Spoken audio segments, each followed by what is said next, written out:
শুধুমাত্র এই দোয়াটি একবার পড়েন, আল্লাহ তাআলা আপনার 90 বছরের গুনাহ মাফ করে দেবেন ইনশাআল্লাহ। আপনার 90 বছরের গুনাহ মাফ হয়ে যাবে যদি মাত্র এই দোয়াটি যদি একবার পড়তে পারেন। আপনার ভাগ্য খুলে যাবে, রিজিকে বরকত আসবে, মনের ন্যাক আশা পূরণ হবে, আল্লাহ আপনার সব দোয়া কবুল করে দিবেন। সুবহানাল্লাহি ওয়া বিহামদি। এত ফজিলত, এই দোয়াটা আপনারা শেয়ার করে দিবেন। এই যুবকেরা, আমল না করেও সওয়াব পাবা। তোমার একটি শেয়ারে, একটা বাটনে প্রেস করে তুমি সওয়াব পেয়ে যাবা। কারণ তুমি আমল না করো, অন্য কেউ যদি তোমার শেয়ারের বদৌলতে আমল করে, সওয়াব তুমি পেয়ে যাবা। নবীজির হাদিস।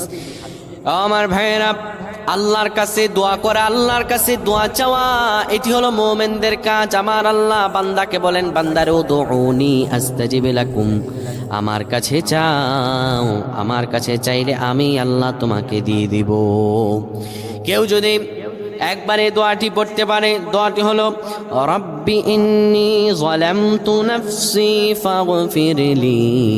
কেউ যদি এই দোয়াটা একবার পড়তে পারে, আমার আল্লাহ তাআলা তার 90